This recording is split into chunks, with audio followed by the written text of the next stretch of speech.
My name is Elena Ward, and I am 37 years old.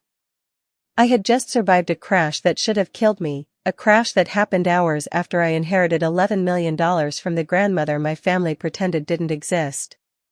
As I crawled out of the wreckage, bleeding and barely conscious, I felt it in my gut, this wasn't an accident. But nothing prepared me for the moment I walked into the recovery wing and saw my husband's new wife, a woman I never even knew existed, staring at me like she'd seen a ghost. She screamed my name before collapsing to the floor. Before I continue, tell me your country and the time right now. I don't remember what song was playing. Just the rain. And that sickening stillness that settles when something's about to go horribly wrong. It was late, past midnight. I'd just left the attorney's office with the envelope that changed everything. $11 million. My grandmother's estate, my name alone on the will, her final secret gift to me after a lifetime of being ignored by my own blood. I was supposed to feel elated. Instead, I felt hunted. That's when the first text came through. Congrats on the inheritance. Hope it was worth it. No name.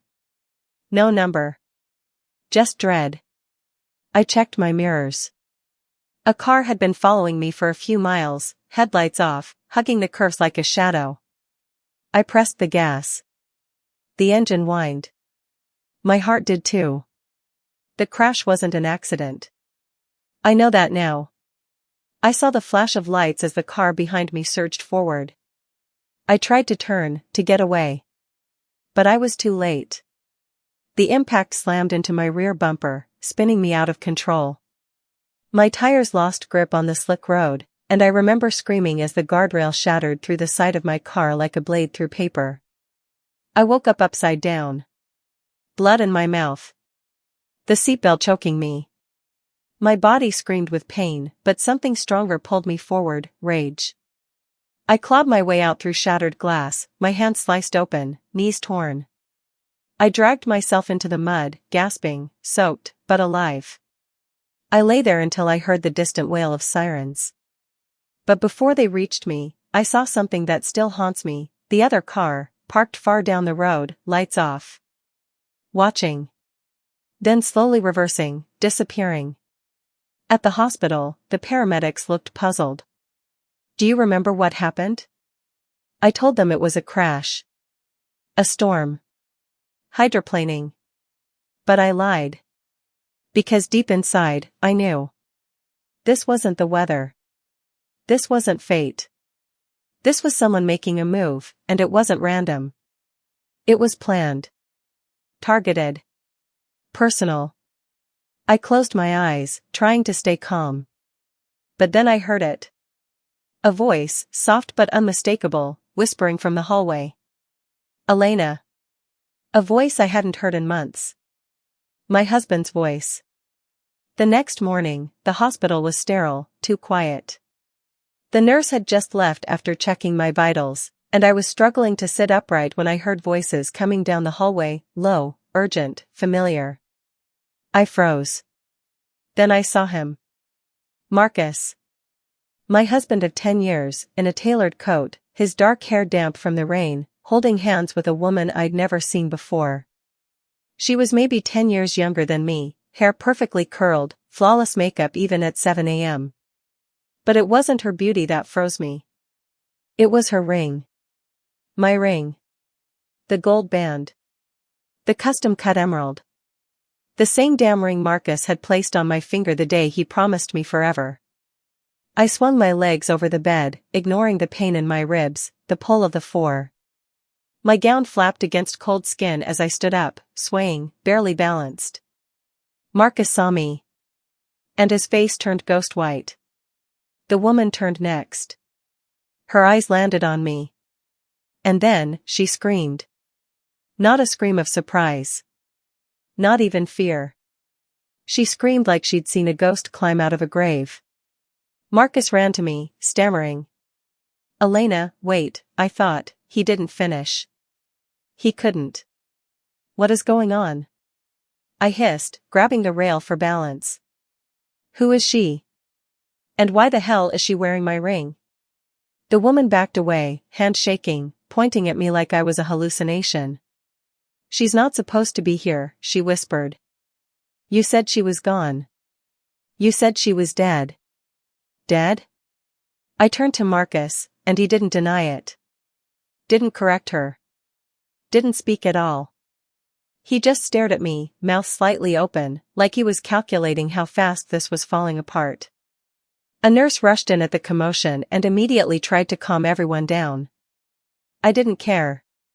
My head was spinning, not from injury, but betrayal. Then the woman, Marcus's new wife, muttered something that turned my blood to ice. "Elena, you weren't supposed to survive." The silence that followed her words was worse than the scream. "You weren't supposed to survive." I stared at her, barely able to stand, while Marcus grabbed her arm, muttering something under his breath. The nurse stepped in, demanding everyone leave while she checked my vitals. But it was too late. The damage had already been done, not to my body, but to my mind. After they were forced out, I asked the nurse to bring me my belongings. She returned with a clear plastic bag. My phone, my blood-stained purse, and that envelope. The one from the law office. My fingers trembled as I opened it again. Inside was the legal confirmation: I had inherited $11 million. Property. Stocks. A controlling share in the Ward Family Corporation, something no one had ever told me about. Not even Marcus. There was a handwritten note tucked in the envelope, too. My grandmother's handwriting. "Elena, don't trust anyone who smiles too much after I'm gone." Just then, Marcus returned. Alone this time. His voice calm, like a coiled snake. "We need to talk privately," he said, as if nothing had happened. "This is all a misunderstanding." I didn't answer. I simply held up the envelope and watched his pupils dilate. His jaw twitched. He knew. Of course he knew.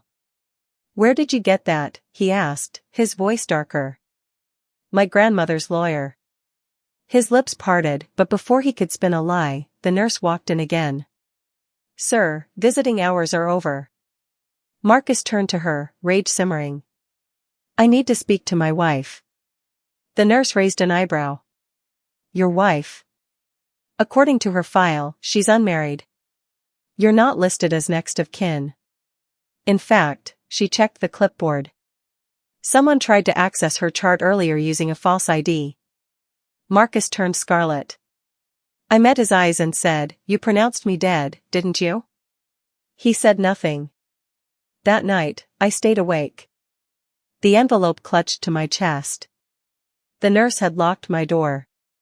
But around 2 a.m., the door handle jiggled. Slow. Careful. Someone was trying to come in. And when I checked the security cam later, I saw it.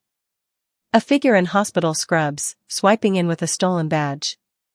I was discharged 2 days later with fractured ribs, bruised lungs, and a storm brewing behind my eyes. I didn't go home. I couldn't. I booked a motel room on the edge of town under a fake name, wearing sunglasses and a hoodie, avoiding every mirror. Then I went to the source, the law office that handled my grandmother's estate. A tall, graying man named Carter met me in the conference room, his expression unreadable. He handed me a thick leather folder with my name embossed in gold. "Your grandmother made unusual preparations before her death," he said. "She didn't trust your family. Especially your husband." My blood went cold. "She knew about Marcus?" Carter nodded. "She hired private investigators years ago. She didn't want you to find out unless something happened to her suddenly." He slid a safety deposit key across the table. "She said to give you this if her death seemed unnatural." It did. I blinked at him. "She died in her sleep, didn't she?" His gaze darkened. "That's what they claimed. But no autopsy was performed. Marcus arranged for cremation within 24 hours. That was unusual." I swallowed hard. My fingers curled around the key like it was a weapon. The box was held at a private vault in a building that smelled like old money and secrets. Inside were journals, letters, and a flash drive. But what made me nearly drop it was a single photograph. Marcus. Smiling. Standing beside a man I recognized from the news, a known corporate raider with alleged mafia ties. The same man who tried to buy out my grandmother's company years ago. Marcus had told me they'd never met. The back of the photo had a date. A date before our wedding. He'd been targeting me long before I ever wore his ring. I sat there, my chest caving in with the weight of the truth. The inheritance, the lies, the crash, this wasn't spontaneous greed. It was a long game. And I was the final piece. But I wasn't a pawn anymore. Because inside that box was something else, an old red velvet notebook with my grandmother's initials. And its first page said, "To destroy a man like Marcus, you must first learn who he really is." I didn't sleep that night.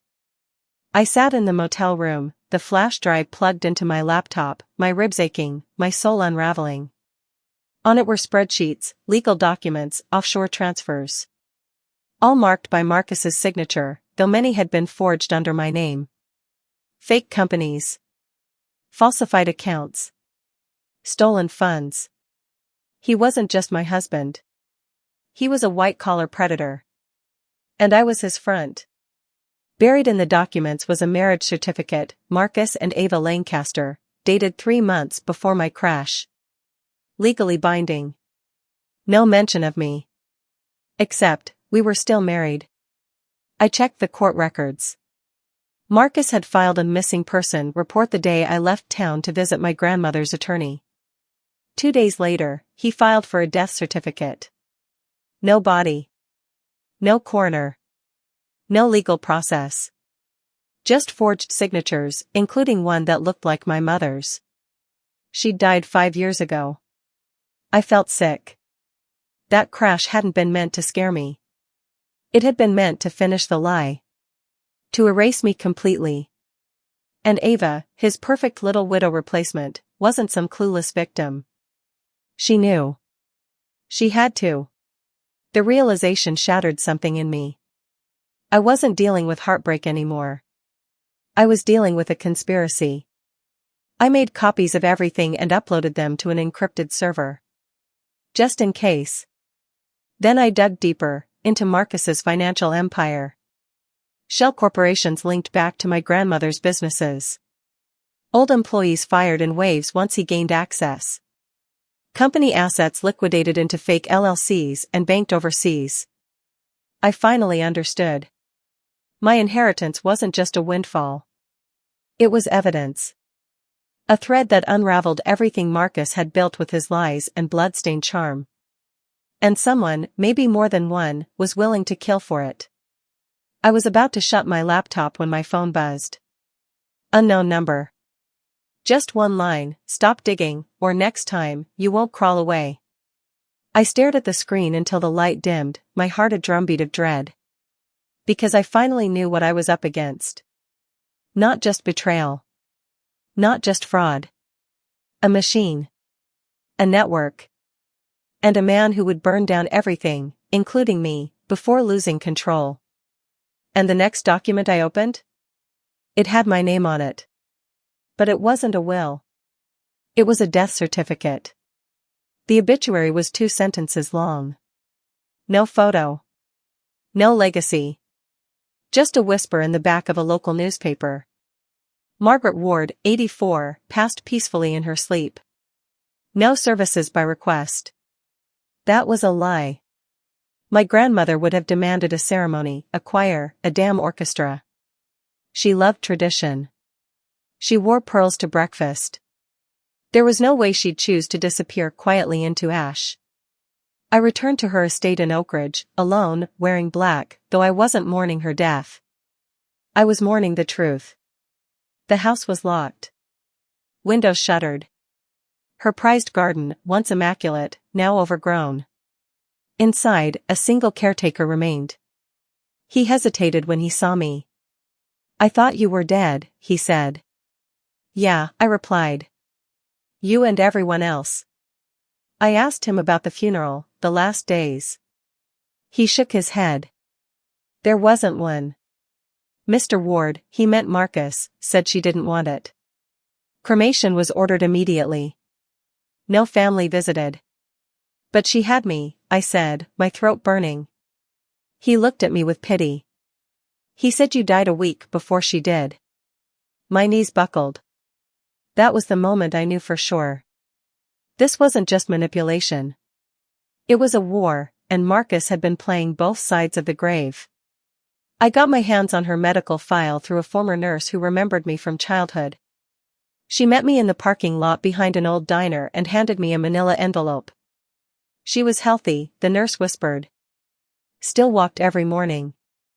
Read without glasses. She was sharp. I opened the file and scanned the final entries. Sudden drop in vitals. High morphine dose. No attending physician signature. But there was a signature, Marcus's business partner, Nolan Cresthaven. He wasn't a doctor. He wasn't even legally allowed near medication. And yet, there it was. In ink. He'd signed off on my grandmother's final dose. I didn't cry. I didn't scream. I showed up that night at the Ward Foundation gala, in a borrowed black dress and bandages under silk. I watched Marcus laugh with donors, his arm around Ava. When he turned and saw me across the ballroom, the color drained from his face. And then I felt it, fingers on my arm. A whisper in my ear. She didn't die naturally. I was there. I can prove it. She wore a plain gray coat and had the eyes of someone who hadn't slept in weeks. Her name was Tessa. She used to work at the private hospice where my grandmother spent her final days. The hospice Marcus insisted she be moved to against her will. We met in the back of a bookstore, far from downtown. She didn't sit. She paced.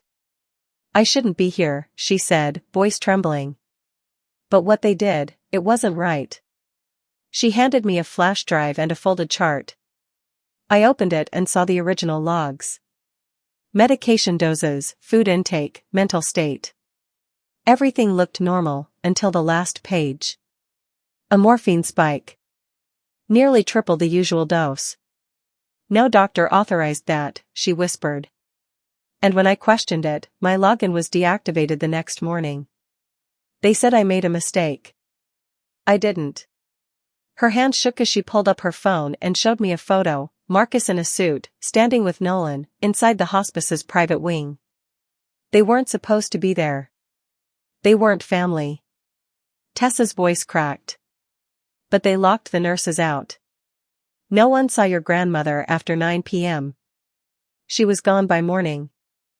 The pieces slammed together. Marcus had controlled her final days, silenced her funeral, erased me from existence, all so he could cash in without resistance. But now I had evidence. The chart, the drive, and a living witness. That night, I returned to my motel to make copies and send them to my attorney. But when I opened the door, I felt it instantly. The air was wrong. Nothing had been stolen, at least not visibly. But the safe box was gone. The red velvet notebook, the original inheritance papers, the photos, all gone. Someone had been inside. My hands shook as I searched every drawer, every corner. Then I looked up. My heart stopped. There, tucked into the lampshade above the bed, was a tiny black dot. A lens. A blinking red light. A hidden camera. And it had been recording. The question was, for how long? And worse. For who? I found Ava in the most predictable place for a guilty soul, the pristine rooftop cafe of the glass tower Marcus once claimed was ours. She didn't see me coming, she was too busy pretending to be someone. Someone rich. Someone adored. When she finally noticed me, her face drained of color, but she didn't run. She just clutched her mimosa like a lifeline and whispered, "You shouldn't be here." "No," I said, sliding into the chair across from her, "but neither should you." "Mrs. Ward." She flinched. And for the first time since I'd seen her scream in that hospital hallway, she looked human. "I didn't know he was going to kill you," she said. "Not at first." Her voice was barely audible beneath the ambient music. He said you ran off. That you were unstable. That you'd faked your disappearance. I believed him. He's persuasive. I kept my hand still on the table. When did you find out the truth? Ava's lips trembled. When the crash happened. When he came home smiling. Her eyes filled with tears. He poured himself a drink and said, "Problem solved." That's when I knew. I wanted to slap her. I wanted to scream. But I didn't. I needed her. He's going to destroy you, she said. He's done it to others. You're not the first. She reached into her purse and pulled out a folded sheet of paper, emails, signed transfers, an internal memo linking Marcus directly to falsified accounts under my name. I'll testify, she whispered. I want out. Immunity. Witness protection. Whatever it takes. I reached for the paper, and just as our fingers touched, the cafe window exploded. A single shot. Glass shattered across the floor. Patrons screamed. A waiter hit the deck. I grabbed Ava and dragged her to the floor. Somewhere below, I heard tires screeching. Someone had fired from a distance. From a position. This wasn't random. This wasn't a warning. It was a silencing attempt. Ava curled beside me, trembling. He said if I ever turned on him, she sobbed, he'd make sure my body was never found. I stared at the hole in the glass, the wind now howling through it. I wasn't the only woman Marcus wanted buried. I didn't go back to the motel. I couldn't risk it. Instead, I checked into a boutique hotel under a fake name and locked myself in a corner room with blackout curtains and 2 deadbolts. My laptop rested on the desk like a loaded gun. I inserted the SD card I'd yanked from the hidden camera before leaving the motel. The footage loaded. My hands turned to ice. The video showed Marcus. In my room. Casually. Confidently. Wearing hospital scrubs over his designer clothes. He wasn't alone. Nolan followed him inside, glancing around like a man used to getting away with things. They rifled through drawers. Tore the room apart. They knew exactly what they were looking for. On the audio feed, I heard Marcus say, "She has the originals. We find them, we shut this down." Nolan, "She's alive, Marcus." "That's not nothing." Marcus laughed. Not for long. I felt nausea crawl up my throat. My own husband, ex-husband, planning my second death like a business meeting. He sounded so calm.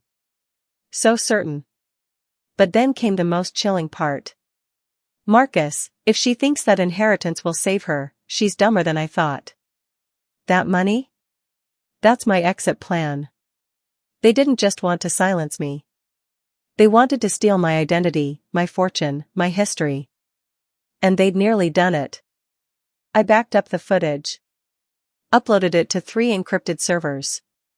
Printed stills and stored them in separate envelopes. I was learning, Marcus always counted on people being sloppy. He wouldn't make that mistake with me.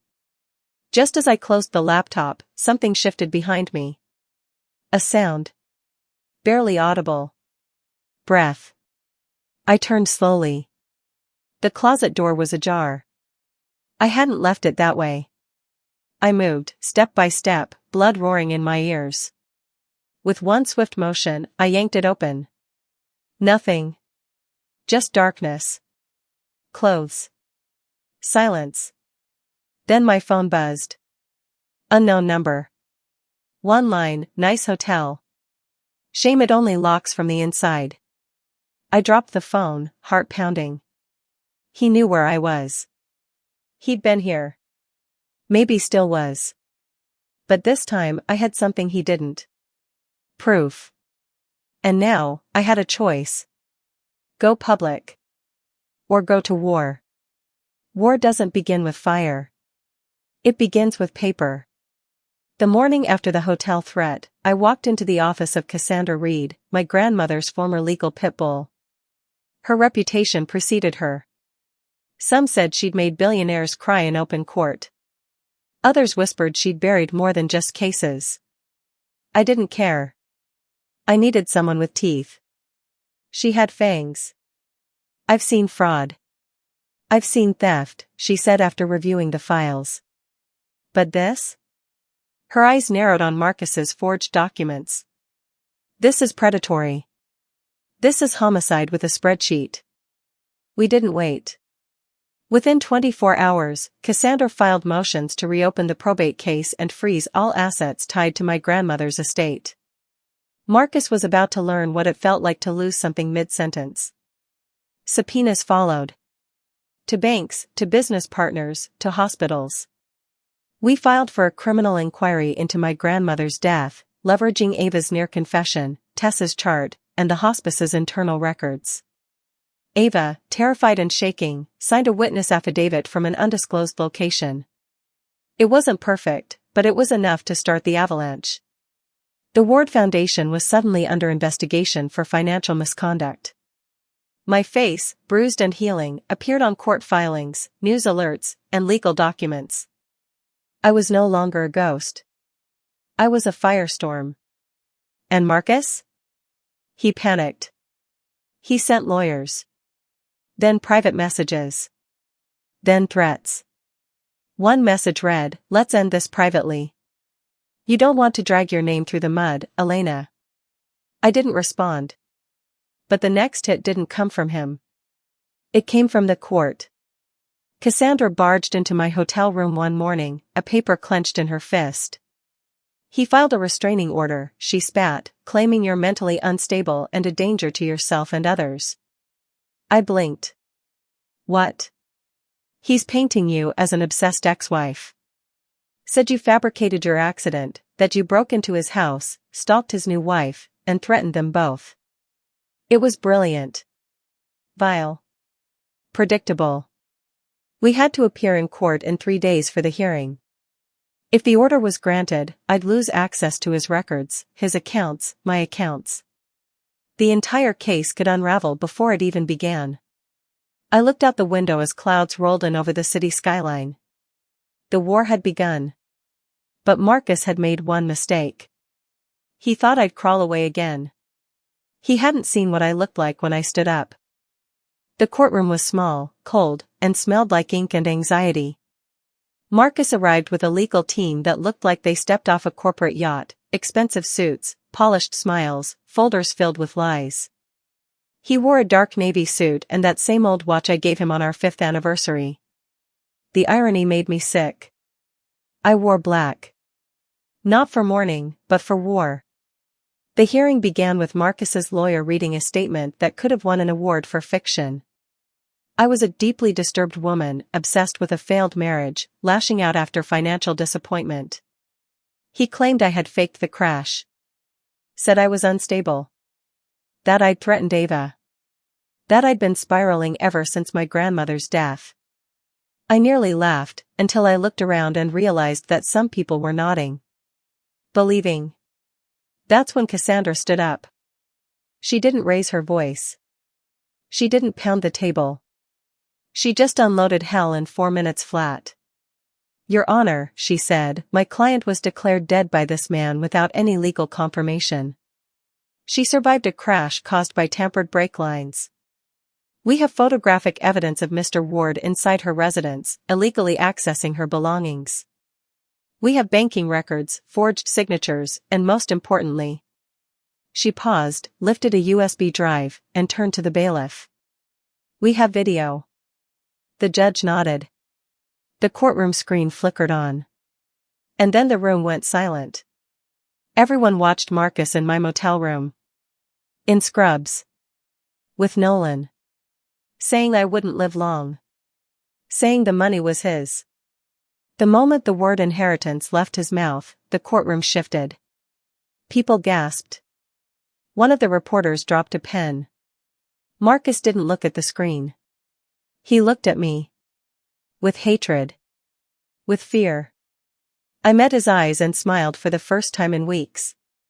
When the video ended, the judge leaned forward. I find this situation deeply disturbing. The restraining order request is denied. We will be opening a criminal investigation immediately. But I didn't feel relief. Not yet. Because as I walked out of the courthouse, surrounded by press and blinding camera flashes, a black SUV sped down the street.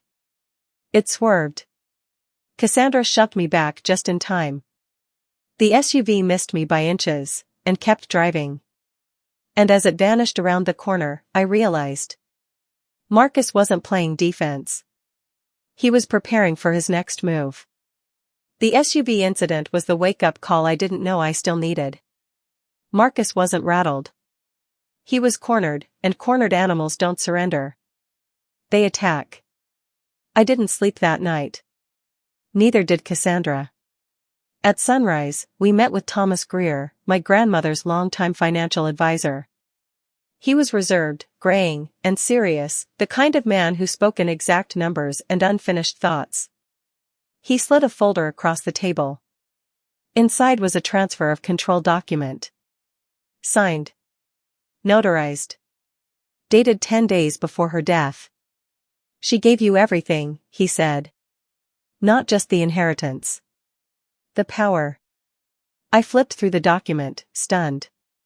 My grandmother hadn't just left me money, she'd quietly transferred controlling interest in all her companies into my name. Marcus had no idea. He'd built his theft empire on a foundation that had already been ripped out from under him. She said, Thomas continued, if anything happened to her under suspicious circumstances, you were to act immediately. Freeze every account. Halt all board decisions. Shut it all down. I stared at the page, my hands shaking. I was no longer just a victim. I was the executor of her vengeance. We acted fast. Cassandra filed emergency motions using the transfer documents. By noon, we had injunctions locking Marcus out of every corporate entity tied to my grandmother's estate. His access was revoked. Cards declined. Servers restricted. Passwords reset. By 3 p.m., board members began calling me, confused, curious, cautious. I told them the truth. The real truth. About the forged marriage. The attempt on my life. The doctored medical records. Some were horrified. Others already suspected. But none of them sided with Marcus. Not now. I'd just dismantled the empire he built with his lies. Brick by brick. That night, as the sun dipped behind the city skyline, I received a single message from an encrypted account. Marcus.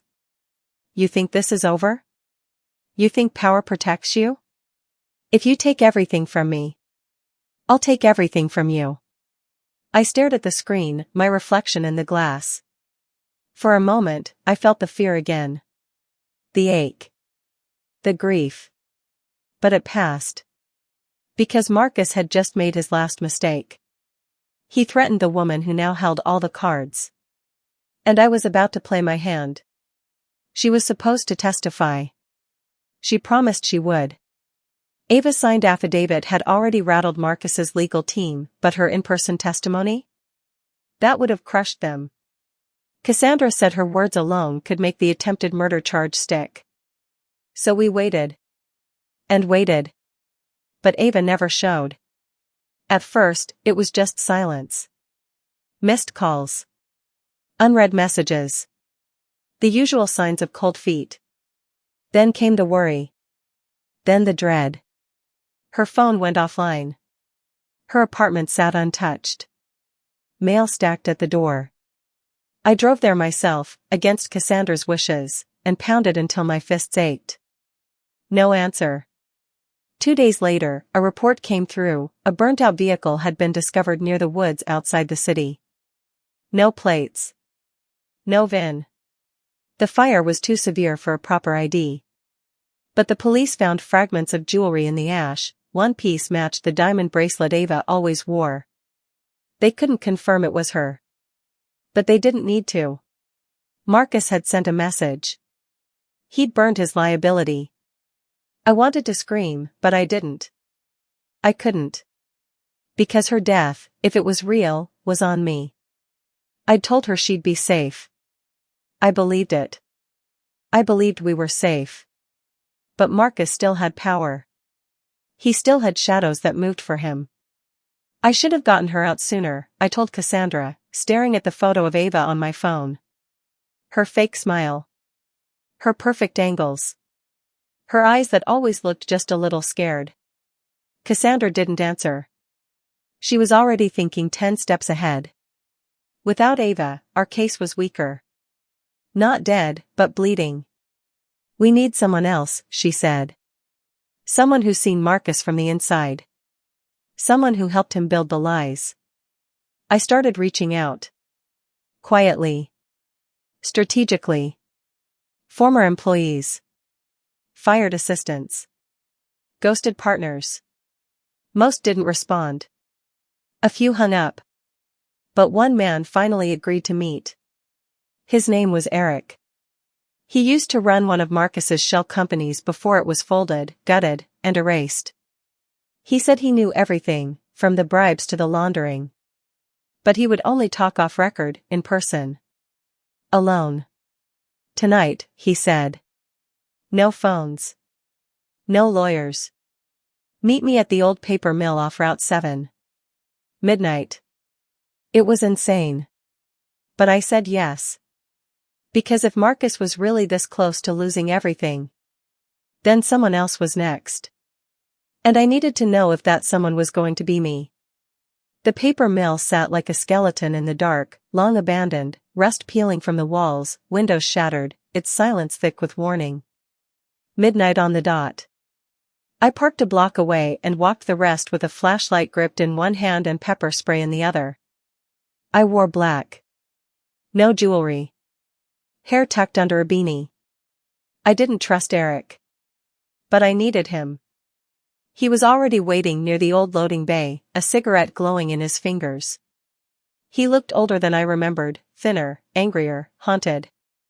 You came alone? He asked. I nodded. Then let's make this quick. He opened a worn backpack and handed me a flash drive. Everything I have. Records. Transfers. Account chains. Back when I worked for him, I helped build the fraud. We faked audits, ghost-signed loans, funneled everything through offshore laundromats. But that wasn't the worst part. He paused, scanned the shadows. There's a memo. From Nolan to Marcus. About your grandmother. About dosing her. My throat closed. She was silenced, he said. And it was orchestrated like a merger. Cold. Strategic.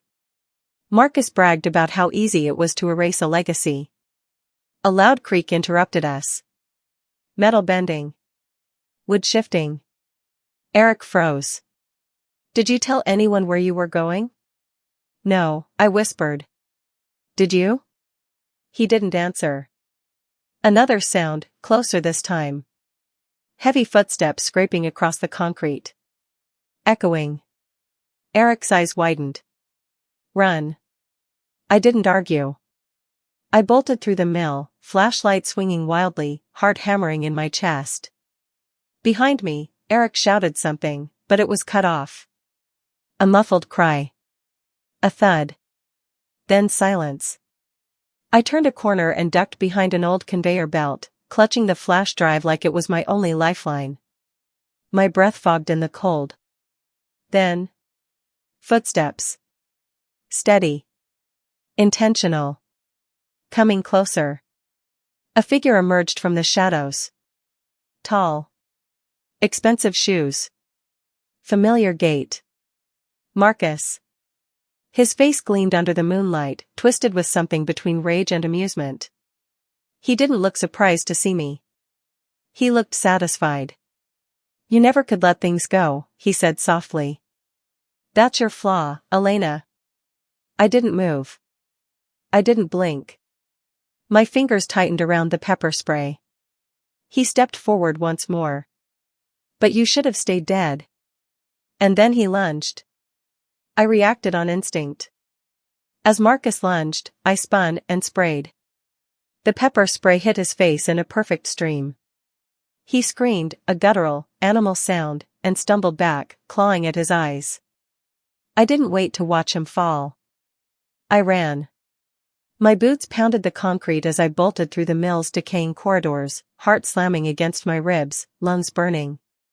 Behind me, Marcus crashed into crates, screaming curses, knocking over metal as he thrashed blindly in rage. I didn't stop running until I hit daylight. I collapsed into the front seat of my car, locked the doors, and fumbled the keys into the ignition. The flash drive was still clenched in my hand, slick with sweat. I looked at it, then at the rearview mirror. No one followed. I'd survived, again. But Eric hadn't come out. And I knew exactly what that meant. I drove straight to Cassandra's office. She was still awake, of course. Always planning. I slapped the flash drive on the table and said, he was there. Marcus. He attacked me. She didn't blink. Did he see you leave with it? I nodded. Then we use it now. We plugged in the drive. The files inside were damning: ledgers, email chains, voice memos.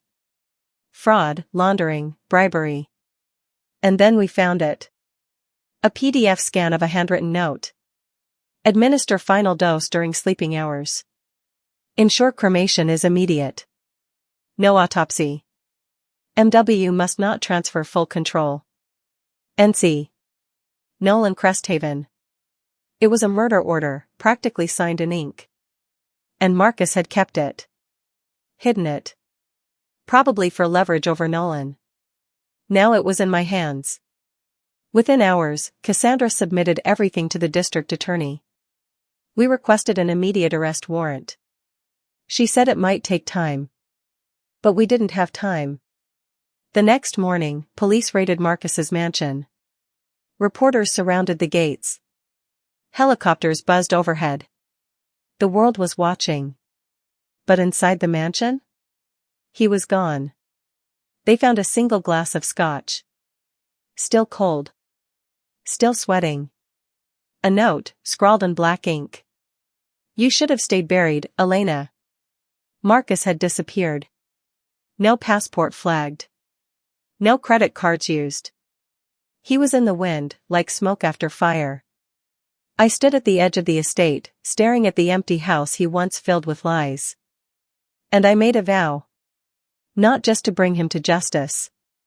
But to finish what my grandmother started. To destroy everything he ever touched. 26 days. That's how long Marcus stayed missing. Long enough for headlines to call it a scandal. Long enough for prosecutors to wonder if he'd crossed borders. Long enough for me to wonder if I'd spend the rest of my life looking over my shoulder. But then, one cold morning, Cassandra called. They found him, she said. Marcus had resurfaced in Miami, trying to board a private yacht under a fake identity. U.S. Marshals tackled him at the dock, dressed in torn linen and sunglasses, still trying to look like the man he used to be. He didn't resist. He didn't speak. He didn't have to. The evidence would. The trial began 3 months later, and it drew attention from everywhere. Courtroom sketches of my bruised face. Headlines that said heiress nearly murdered for fortune. Even networks that never cared about my grandmother's life were now obsessed with her death. Marcus appeared in court looking gaunt. The once pristine suits were gone. His expression was hollow, no longer smug, just calculating. The prosecution came in hard. Financial crimes. Fraud. Identity theft. Attempted murder. And finally, conspiracy to commit homicide. Each piece of evidence fell like a guillotine. Then came the final blow, Ava. She'd survived. She'd gone into hiding after the shooting. Cassandra found her in a safe house in Idaho, bruised but alive. And when she walked into the courtroom, Marcus finally cracked. He flinched. His eyes locked on her like she was a ghost. Ava couldn't meet his gaze. She sat down, swore under oath, and told the world everything. How he seduced her. Manipulated her. Used her to fake a new life while plotting my death. How he laughed after the crash. How he used Nolan as a weapon. And how he never planned to let her live either. When she finished, the courtroom was silent. Even the judge leaned back like he needed a moment to breathe. But I didn't. I looked straight at Marcus. And he looked right back. No words. Just that same old look, cold, venomous, hungry. Like he wasn't done yet. And I realized something in that moment. He didn't care about the money anymore. Or the companies. Or even freedom. He only wanted one thing. Me. Gone. The final day arrived under gray skies. The courtroom buzzed with reporters, court officers, and that thick, sour anticipation that clings to the walls of justice. Marcus sat at the defense table in a crumpled gray suit, shackled and quiet, as if the months behind bars had finally peeled off his charm. But his eyes, they hadn't changed. Still cold. Still calculating. The judge entered. The gallery silenced. I sat with Cassandra at my side, fingers gripping the edge of the bench as the clerk read the verdicts aloud. Guilty. Fraud. Identity theft. Conspiracy. Attempted murder. Each word echoed in my chest like the strike of a hammer. Ava was in the front row, flanked by federal agents. She never looked at Marcus, not once. I saw her clutch her jacket tighter with every charge. And Marcus? He didn't blink. When asked if he had anything to say before sentencing, he stood. Straightened his shoulders. Looked directly at me. And he said, "You owe me everything." The room stilled. You were nothing until me. Invisible. Pathetic. Your grandmother left you money, I made you a legacy. I built the world that finally saw you. And you repay me by destroying it? Security stepped forward. He sneered. You think you've won? Enjoy the money, Elena. It'll rot in your hands. You'll choke on it. Enough, the judge barked. Marcus was sentenced to 35 years without parole. They began dragging him away. But as he passed me, he leaned just enough for his final threat. I will burn you from inside the walls. You know I can. I didn't flinch. Because I wasn't afraid anymore. Outside the courthouse, cameras flashed. Microphones pointed. Reporters shouted questions. But all I heard was silence. The silence of justice. The silence of survival.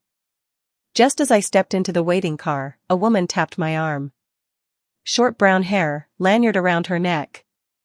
A reporter. She held out an envelope. This came to the station. No return address. They said it's for you. Inside was a letter. No name. Just. What you think is over, isn't. Watch your hands. Watch your shadow. I looked up. The reporter was already gone. And I realized. Marcus wasn't the only one in this. I didn't open the second envelope until I was alone, back inside the estate my grandmother left me, the one Marcus had tried to erase from history. I sat by the fire in her library, the walls still lined with her books, her scent faint in the fabric of the chair. In my lap, the envelope that had no return address, no name, but somehow felt exactly like her. The handwriting on the front was unmistakable. Elegant. Measured. To my granddaughter, Elena. To be opened only if he escapes. I stared at the seal for a long time before breaking it. Inside, a single handwritten letter on monogrammed stationery. Her voice came alive in the ink. If you're reading this, then you already know Marcus was never who he claimed to be. I saw through him early on, but I stayed silent, hoping he would change. That was my first mistake. My second was believing I could protect you by hiding my power until it was too late. You inherited more than money. You inherited enemies. Parasites drawn to legacy like flies to honey. Marcus was not the only threat. I discovered others. Names I never spoke aloud. Contracts drafted in secret. I kept files, encrypted and buried, because I knew someone would try to silence me if I got too close. They did. There is a safe beneath the west fireplace. The code is the date your mother was born. Inside, you'll find the rest of what you need. My fingers trembled as I finished reading. She'd known. All of it. The betrayal. The murder. The web behind Marcus's smiling face. I went to the fireplace. Pulled up the brick hatch she'd once told me never to touch. And I found it. The safe. Inside, a hard drive. Sealed documents. A photo of men I didn't recognize, yet. And a single slip of paper. Legacy is not inherited. It's defended. I returned to the chair and watched the fire burn low. Marcus was in prison. But the empire behind him, the faceless force my grandmother feared, wasn't gone. This wasn't just about me anymore. It was about her. About every woman who'd ever been silenced by men who thought wealth meant ownership. And now? Now I had their names.